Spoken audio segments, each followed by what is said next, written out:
एक समय की बात है। एक छोटे से शांत गांव में एक गरीब सा परिवार रहता था। उस परिवार में कुल 3 बच्चे थे, 2 लड़कियां और एक लड़का। लड़कियां घर के कामों के साथ साथ खेतों में भी मेहनत करती थी। सुबह से शाम तक मिट्टी से सने हाथ और थकी हुई आंखें, यही उनकी पहचान थी। वहीं उनके भाई पूरे दिन खेलते रहते थे, ना खेत की चिंता ना घर की जिम्मेदारी। गांव में यह बात किसी को अजीब नहीं लगती थी, क्योंकि यहाँ लड़कियों की मेहनत को कर्तव्य और लड़कों की लापरवाही को अधिकार समझा जाता था। एक दिन की बात है, दोनों बहनें रोज की तरह खेतों में काम करने गईं। वहीं उन्हें एक लड़का मिला। वह अक्सर वहां आता था। धीरे धीरे उसकी नजर बड़ी बहन पर टिकने लगी। पहले तो बड़ी बहन ने उसे साफ मना कर दिया। उसने समझाया, डांटा और दूरी बनाने की कोशिश की। वह लड़का मानने वालों में से नहीं था। जबरदस्ती, दबाव और डर के बीच एक दिन बड़ी बहन मान गई। समय बीतता गया, गलती छुपी रही और सच खामोशी में दब गया। एक दिन बड़ी बहन घर का काम कर रही थी। अचानक उसे चक्कर आया। वह जमीन पर गिर पड़ी। घर वालों ने डॉक्टर को बुलाया। डॉक्टर आया। डॉक्टर ने कुछ सवाल किए और जांच कर बाहर चला गया।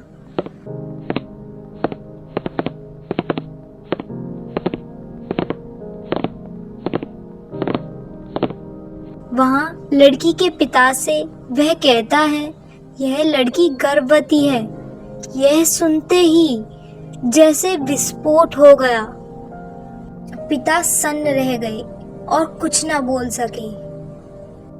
डॉक्टर के जाते ही पिता सीधे अपनी बेटी के कमरे में रुके। वहां उन्होंने देखा उनकी बेटी आराम कर रही थी और छोटी बेटी उसके पैरों में बैठी थी। यह देख बेटी खड़ी हो बैठी। तभी उसके पिता और माँ उसे खरी खोटी सुनाने लगते हैं और पूछते हैं कि यह किसका पाप है, लेकिन वह कुछ नहीं कह पाती। वह सिर्फ रोती है और माफी मांगती है, लेकिन किस्मत को कुछ और ही मंजूर था। अगले दिन खबर आई कि बड़ी बेटी मर गई। उसने जहर खा लिया।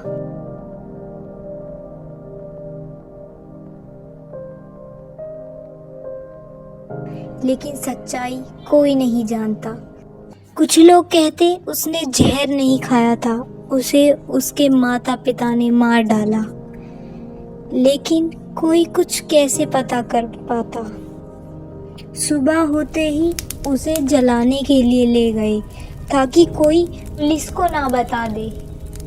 अक्सर गांव में इसी प्रकार लड़कियों को मारकर जला दिया जाता है और उन्हें कभी इंसाफ नहीं मिल पाता। जब सब बड़ी बेटी को जलाने की तैयारी में लगे हुए थे, माता पिता अपनी छोटी बेटी के पास गए।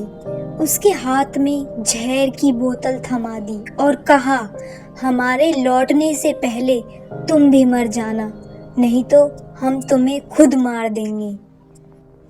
डर, सदमा और मजबूरी, तीनों ने मिलकर एक और जान ले ली।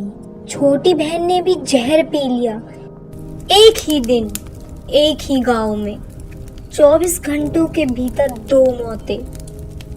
बड़ी बहन की चिता ठंडी भी नहीं हुई थी और दूसरी की मौत ने पूरे गांव को हिला दिया।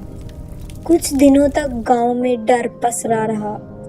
फिर जिंदगी धीरे धीरे सामान्य हो गई, लेकिन रात के अंधेरे में एक साया अब भी दिखता था। लोग कहते थे वह उसी लड़की की आत्मा है। एक रात पड़ोस की लड़की रिया अपने कमरे में पढ़ाई कर रही थी। तभी दरवाजे पर फिर एक आवाज आई, रिया दरवाजा खोलो।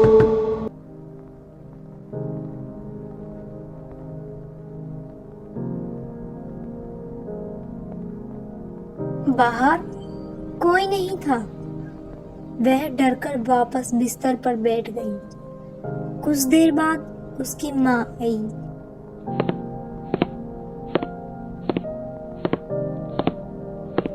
देखा, रिया जोर जोर से रो रही थी। पूछने पर भी रिया कुछ नहीं बोली, बस रोती रही। रिया की माँ को कुछ समझ नहीं आया।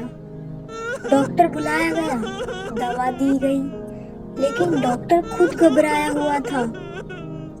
उसने कहा, इसे किसी बड़े डॉक्टर को दिखाइए। तभी भीड़ में खड़ी एक औरत बोली, यह बीमारी नहीं, ऊपरी साया है, तांत्रिक बाबा को बुलाओ।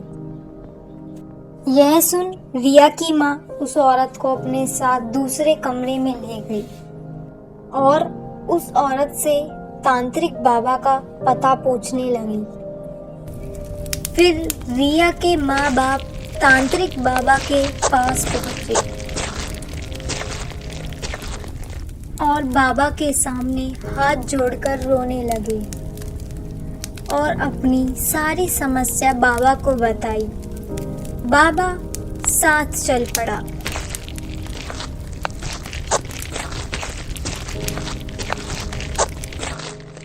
घर पहुंचते ही उसने मंत्र पढ़ना शुरू कर दिया।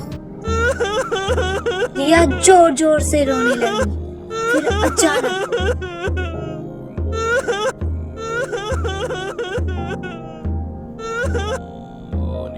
उसकी आवाज बदल गई।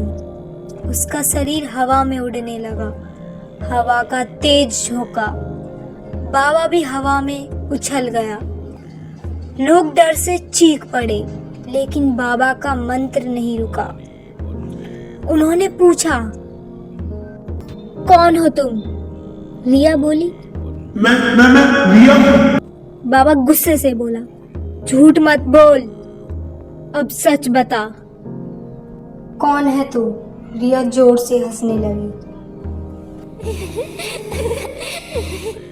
मैं पड़ोस में रहने वाली थी, मुझे मेरे घर वालों ने मार डाला।